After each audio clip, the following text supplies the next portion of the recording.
What the heck are these two things, and why would you ever want to use these on your computer? I've talked in the past about split keyboards and what they can do for your posture, for your shoulders, for your forearms, your wrists, and your hands, and how much of a huge difference a split keyboard can make to improve your overall life and comfort. And in today's video, I'm going to be talking about these two things, which are actually one thing. It's a split keyboard by Dygma. This is the Dygma Defy, and I'm going to talk about why I really wish I could love this keyboard more, why I kind of hate this keyboard right now, and why I think in the future I'm going to end up loving this keyboard and using it on a regular basis.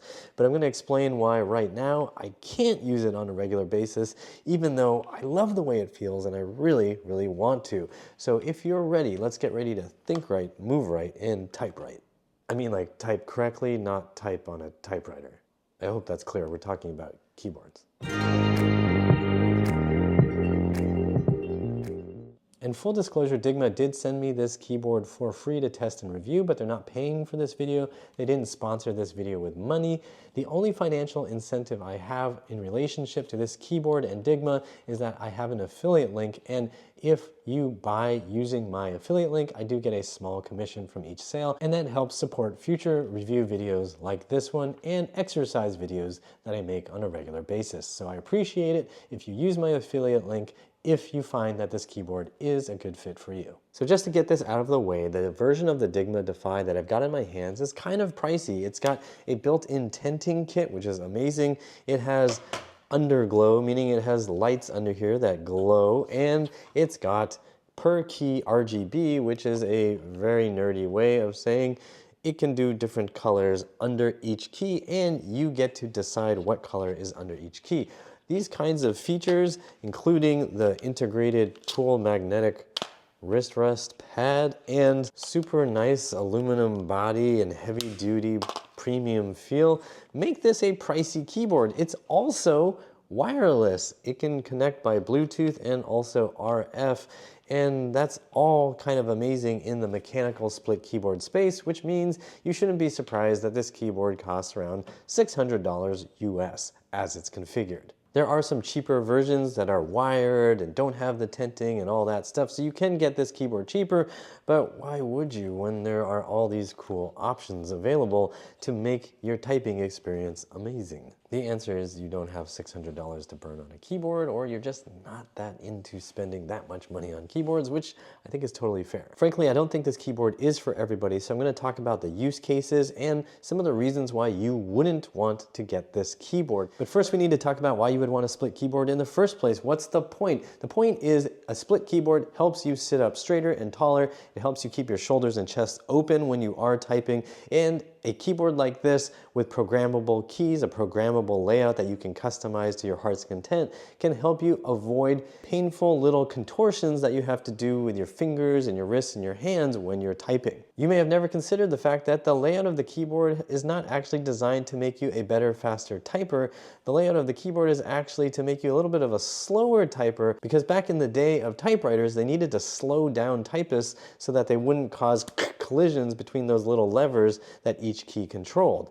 Also, the placement of computer-specific keys like Command, Control, that Windows key, Alt, Option, those keys are just kind of squished wherever somebody could fit them. So hitting those keyboard shortcuts all the time can make certain parts of your wrist and forearm hurt. It can make some fingers feel funky as they get overstretched or overly used in the same way over and over again. If you want to avoid those weird contortions, then having a programmable keyboard like the Dygma Defy can be really helpful, because you can start shifting things around. For example, I have moved my tab key to be right here, and that means I no longer have to reach so much when I want to do Alt-Tab, which helps me shift around between programs on a Mac. Now you might be thinking, wait a minute, what happened to your Command key? Well, guess what? I've actually made the F, when I hold it down, turn into the Command key. So then to Alt-Tab, I just need to hold down F and then hit Tab, and then that changes my screen over to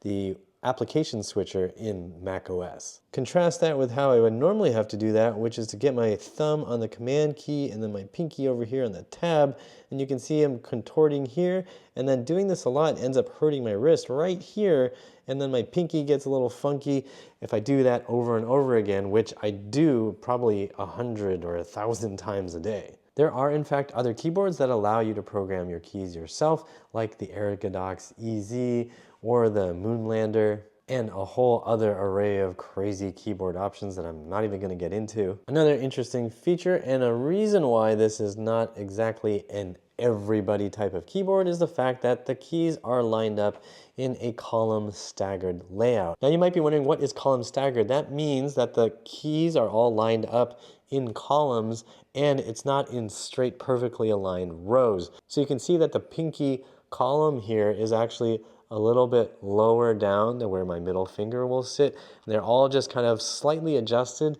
to be a little more comfortable when you have your hands on the keys, so it matches the shape and actual layout of what your fingers want to do naturally, rather than just having your fingers right across straight rows and columns. Rows and columns. So before we go into any more detail on the Dygma Defy and why I hate some things about it and what I really love about it, I want to make sure you understand who the target audience is for this keyboard. Number one is people who are willing to relearn to type for comfort and efficiency, because using a keyboard with this column staggered layout is a challenge. It takes time to learn, and that can be a real big hurdle.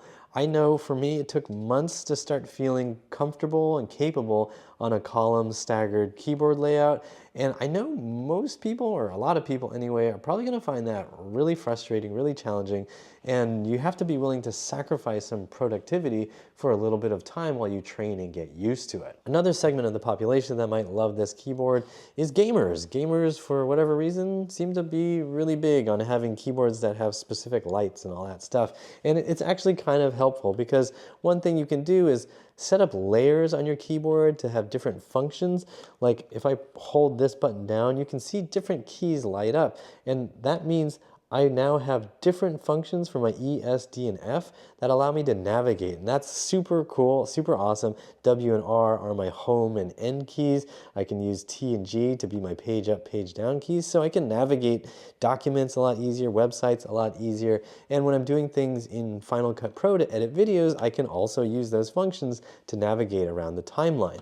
If you're a gamer, I could see this being super helpful if you need to do certain things with your weapons or whatever. I don't know, I don't play games anymore, but this could be helpful, and you could show off how cool you are with all these cool colors, because your friends can't afford a $600 keyboard like you. Okay, to be fair, you could go to Best Buy and get a mechanical keyboard that has RGB lighting, and that would be kind of cool, but it still wouldn't be a split keyboard, and it wouldn't be as cool and premium as the Dygma Defy. P.S. You're not going to get any girls because of your super cool keyboard. Even if you're not a gamer, but you like having colors on your keyboard and you think that would be fun while you're typing in the dark, then obviously this would be a cool keyboard. If you're somebody who likes having tinting on your keyboard, this keyboard is incredible for it, because it has some built-in tinting options, assuming you splurge for the version that has the built-in tinting, which you should if you want tinting, that allow you to just find that perfect angle that feels really good for you using a bunch of the presets. This thing can even do up to 60 degrees of tinting, meaning instead of just being flat down on your keyboard like so, you can use the legs to create a 60-degree angle. For me, I like using the D preset right now. It just feels really good and has even negative tilting, so that the side that's closer to you actually is sitting higher than the side that's further from you. This can also be a really good keyboard if you like being able to remap your keys and set up the keys in the way you specifically want them to be set up without having to know how to program, because there are some complicated keyboards out there where you actually need to know how to write some code to set up your keys, and that, frankly, for me, is way beyond my abilities. And finally, if you're just one of those people who is afflicted with a mental illness known as keyboardphilia, then you might just want to get this keyboard because you're addicted to getting keyboards, and yes, I really think it should be a diagnosable disease. Because once you start getting way down the rabbit hole of buying specific switches and measuring the grams of force required to depress a key, you have a mental illness. So before we talk about the things that I really love about this keyboard, I want to talk about the things I dislike so you understand some of the potential pitfalls of being an early adopter of a keyboard like this. I also want to preface this by saying I've been in touch with the support team via email and on their Discord server more than I have for any other keyboard that I've tried, because there have been a lot of weird little hiccups in getting this keyboard set up. The great thing is the support team has been super helpful and super responsive, and you can see how helpful and quick they are to respond by going to their Discord server, and you can see just how many requests they get for help for different bugs and different issues that crop up with this keyboard. In any case, here are some of the reasons why I'm not using this keyboard on a regular basis, and some of these, I admit, are nerdy and they won't apply to many people. So if you go through this list and you hear things that you've never heard of, then they're probably not going to be problems for you. The first issue is home row mods. The home row is where you rest your fingers. So for example, F, D, S, and A on your left hand, and J, K, L, and semicolon on your right hand. That's the home row, and I've set those up to be specific modifier keys like Command and Option. Unfortunately, that doesn't really work that well on the Dygma Defy.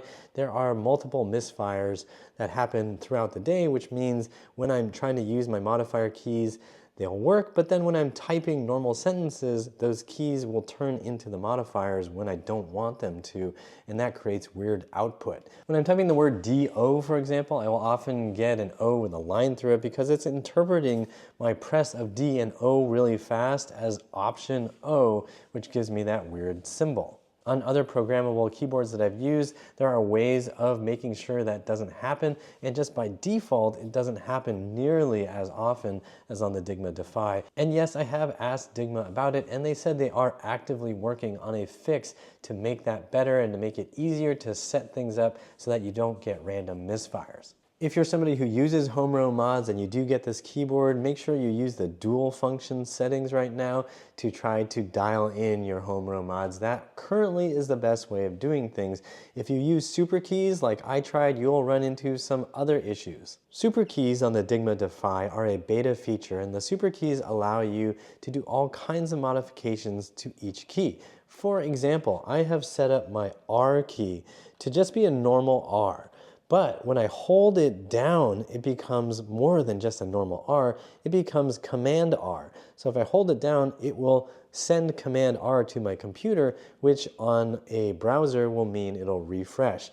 I've also set T to be T on tap, and if I hold it down, it turns into Command T, which helps me in Evernote create a new task so I can follow up on it later. The problem is some of these super keys can be a little bit strange and behave in bizarre ways if you type pretty quickly.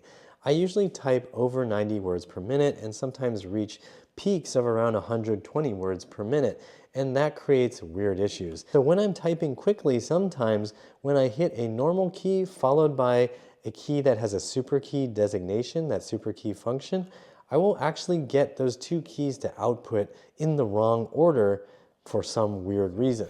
I'm recording everything at the same time. I've got this and I've got the screen being recorded. So now watch what happens when I type K and shift, okay? Nothing when I go slow.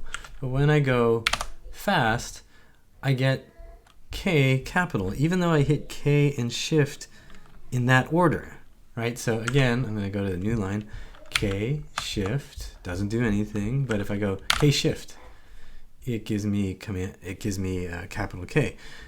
Is it just K? No, because if I do J shift, nothing, but I go J shift, it gives me capital J. I've already reported this issue to Dygma, and they acknowledge it as an issue that they're going to be working on to fix in the coming weeks and months. That will happen via some kind of firmware update, which in principle is generally pretty easy with this keyboard. You just plug it into the computer, you open up Core, which is their software that helps you do all the layout and programming for the keyboard, and then you just kind of flash things really easily. You click Update Firmware.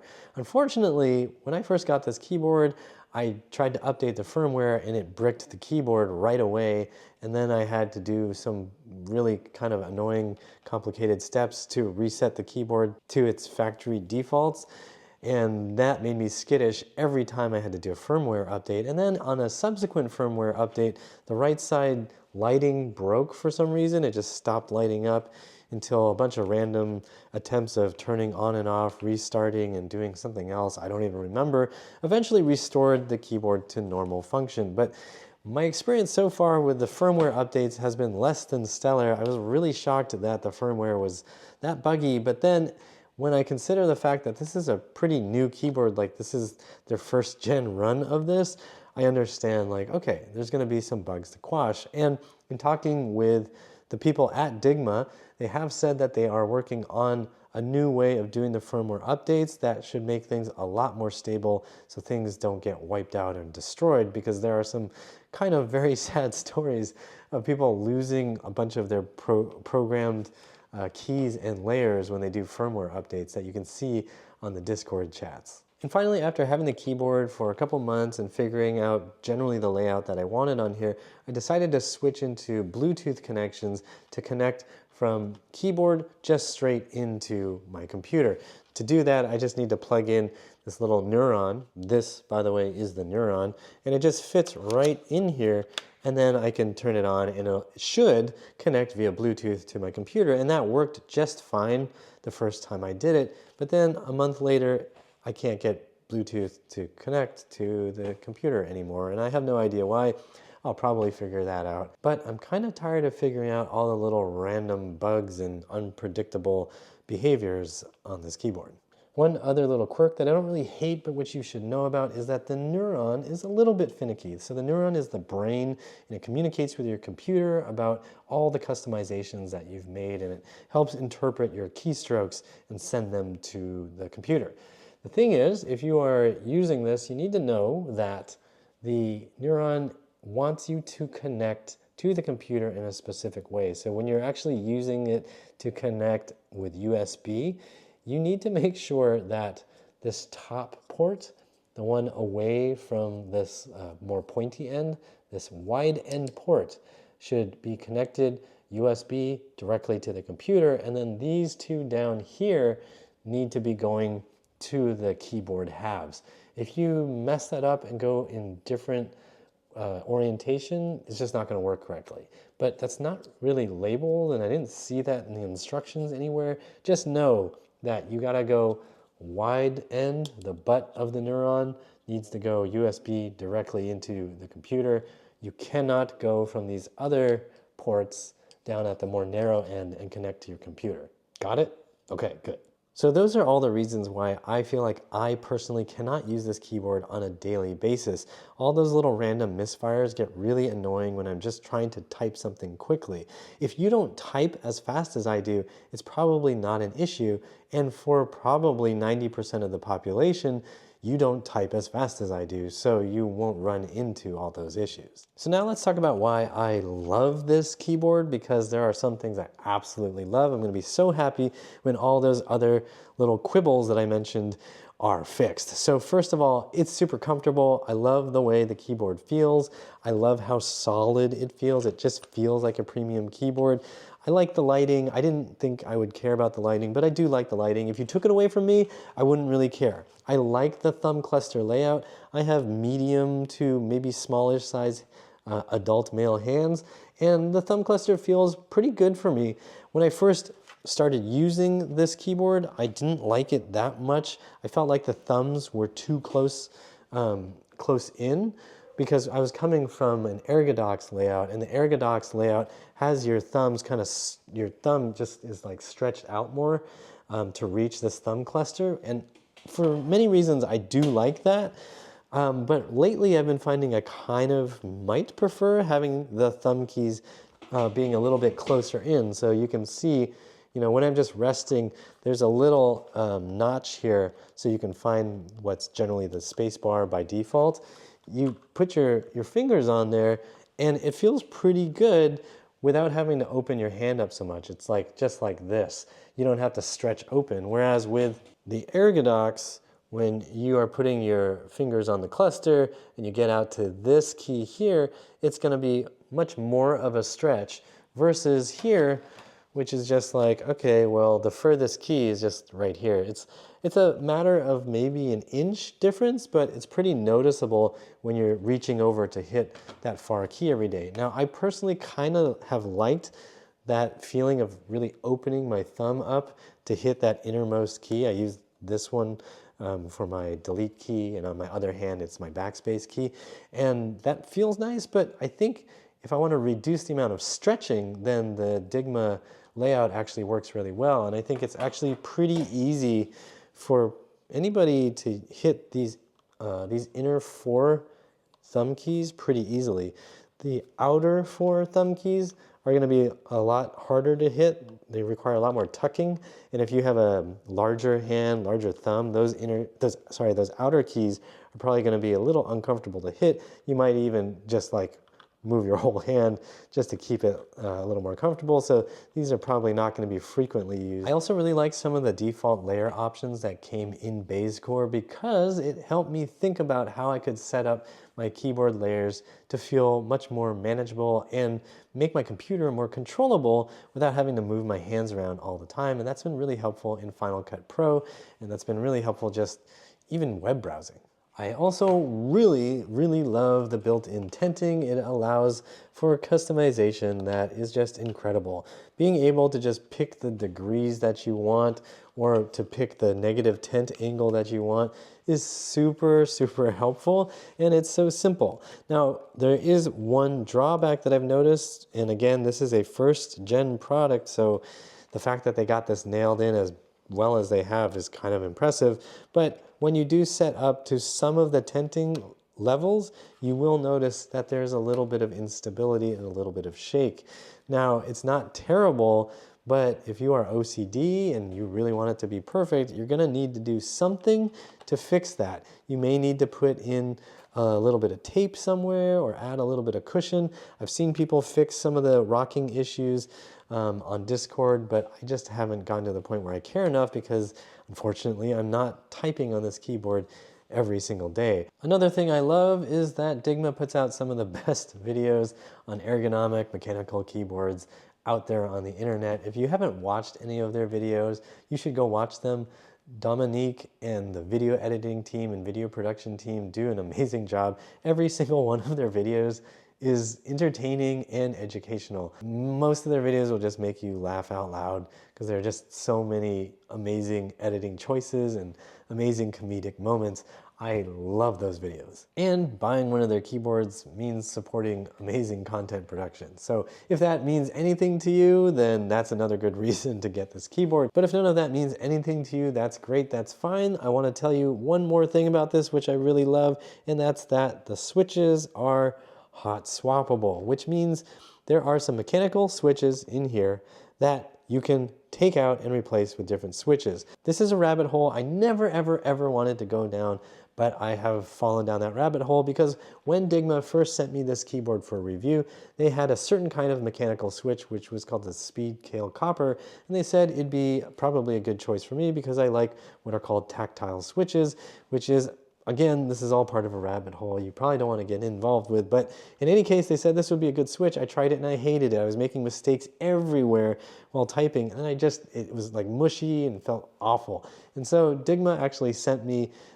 brown switches, which are kind of like the default choice switch, and then I was able to type on this keyboard without much issue besides the ones that I mentioned about the super keys and the home row mods. So now that I have the right switches, it feels good, but it's very important to have hot swappable switches if you can, because if you're somebody who's going to go down this rabbit hole, you might find that being able to choose the specific feel of your switches makes a big difference to your comfort levels and to your overall accuracy. But please, I'm begging you, try not to go down that rabbit hole. It is terrible when you are starting to look at how many grams of force a key requires to depress it. You have lost your mind, and I have now lost my mind. So let's talk about also the support team, which I mentioned before, but I'm going to mention it again. They're super responsive, and I'm not just talking about because, oh yeah, well, Matt is on YouTube and he has a fairly somewhat decent sized channel. That's why they're responsive. I mean, when you go on Discord, you can see that they respond, they are logging issues,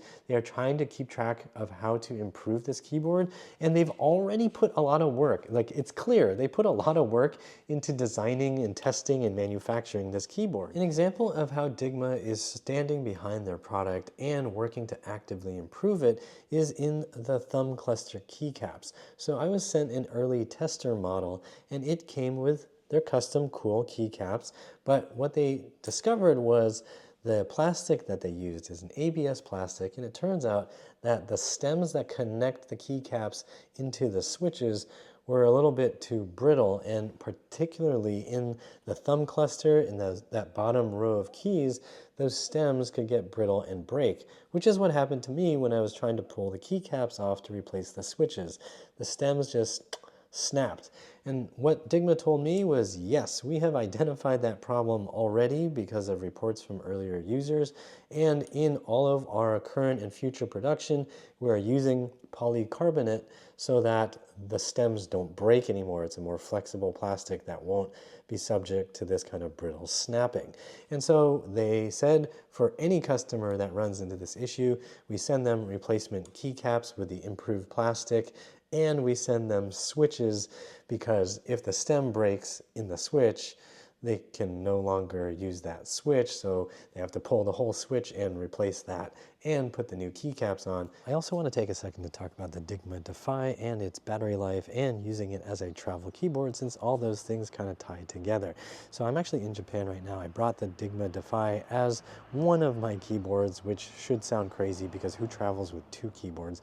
In any case, I have the Dygma Defy, and what I have found is that the battery life kind of makes it difficult to use as a travel keyboard if it's just going to be used wirelessly. My goal with a travel keyboard is to make it super lightweight and compact and ergonomic. So it does still need to be a split keyboard, and I want it to be as light as possible and to have a minimum of fuss. I have used the Ergodox EZ as a travel keyboard before, but it's so big and chunky and clunky, and it's got these cables that I don't want to deal with. They're long cables.